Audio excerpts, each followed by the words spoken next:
Well, howdy, folks. It's the 17th of February, 2025, Monday, and I have a few Green River Knives 6. This is a 6 in that series of a few Green River Knives videos, and I wanted to talk a little bit more today about knife handles. So, you see, trying to keep the cost down with the Green River knives. That's why we buy them. That's why we use them.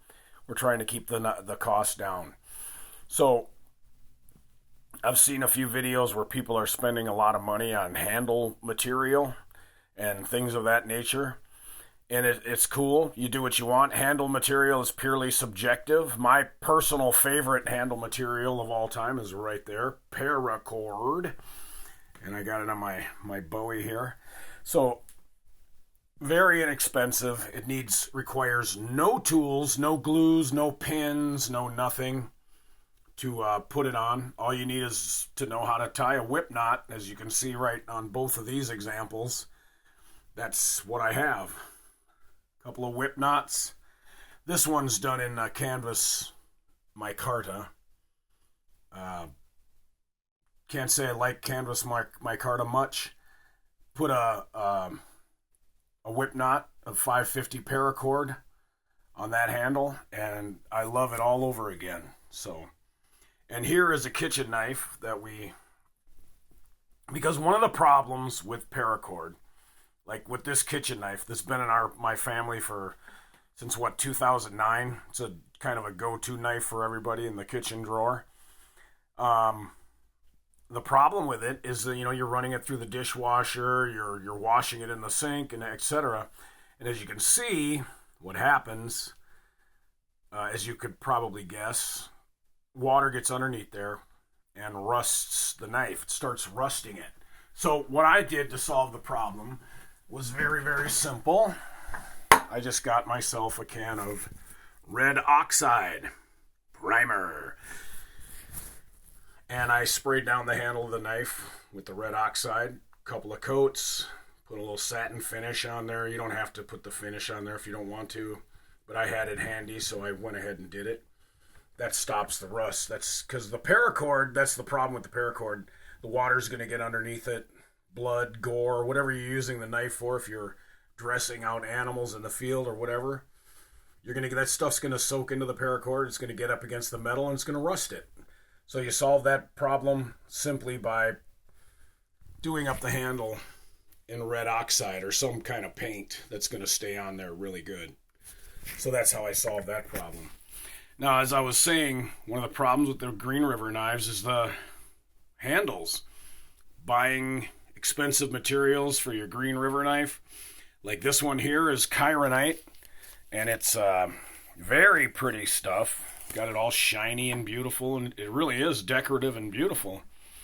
But the chironite costs money.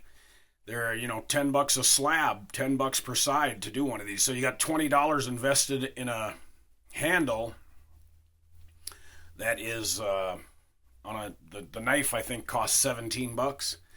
So it drives up the price of your knife, of your Green River knife. And one of the great advantages to using Green River knives is they're inexpensive. But if you're going to be doing things like this and putting on these fancy handles that cost more, and I've seen people put handles on them that cost over $50 just for the handle material. So that's up to you. Again, it's purely subjective. You do your knife the way you want to do your knife. I have no problem with that. But if you're looking to keep costs down, you might want to look at some of these things here. So here's Osage Orange. Very inexpensive.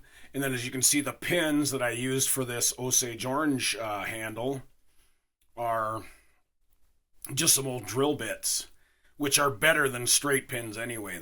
The grooves and the drill bits fill up with the epoxy when you put the handle on, you put the pins in, and it makes it a lot stronger, much better handle, much better pins, and holding power. So then here's one that I'm building now, a new Dadley that I'm building, Green River Dadley I'm building, and it's got the red oxide sprayed on it. So you can see I just sprayed a couple of coats of red oxide on there. Put a little satin finish on it to seal it in. And there you go. Costs a couple cents to do that, no biggie. Now, paracord wrap that thing and it'll be good to go for a couple of decades, no problem. So, if you want to keep the cost down and you want to have a great knife, paracord's it. It's grippy. It stays in the sheath. It's friction against the leather. If you have a leather sheath, it'll hold onto your knife better in the sheath. It looks great. It requires no tools, no nothing.